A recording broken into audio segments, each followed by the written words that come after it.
കാലവർഷം എത്തുന്നതോടെയാണ് വിഴിഞ്ഞത്ത് പരമ്പരാഗത വള്ളങ്ങളിൽ മത്സ്യബന്ധനം ആരംഭിക്കുന്നത്. സീസണെ വരവേൽക്കാൻ മത്സ്യത്തൊഴിലാളികൾ ഒരുങ്ങിയെങ്കിലും പ്രതീക്ഷിച്ച പോലെ ചാകര മാത്രം എത്തുന്നില്ല.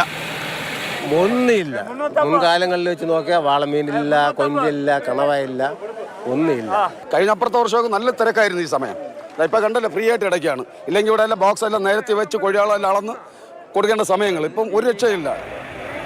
സീസൺ ആയതോടെ തമിഴ്നാട്ടിൽ നിന്ന് മത്സ്യത്തൊഴിലാളികൾ വിഴിഞ്ഞത്തേക്ക് എത്തിയിട്ടുണ്ട്. കടലിൽ പോയി മടങ്ങി വരുന്ന വള്ളങ്ങളിലെല്ലാം ചെറു മത്സ്യങ്ങൾ മാത്രമാണ്. ഞങ്ങൾക്ക് ഇവിടെ ഒന്നും കിട്ടുന്നില്ല. ഇപ്പം എല്ലാതാണ് ഇപ്പം മോശം. മണ്ണെണ്ണ ചെലവ് എല്ലാം നഷ്ടമാണ് ഞങ്ങൾക്ക്. ഇവിടെ ഒരു ആനുകൂല്യം ഇല്ല, ഒന്നും ഇല്ല. ഇപ്പം നഷ്ടത്തിലാണ് ഞങ്ങൾ എല്ലാവരും വന്നത്. ഇപ്പം പെട്രോളെല്ലാം ഭയങ്കര വിലയാണ്. പെട്രോളൊക്കെ ഭയങ്കര വിലയാണ്.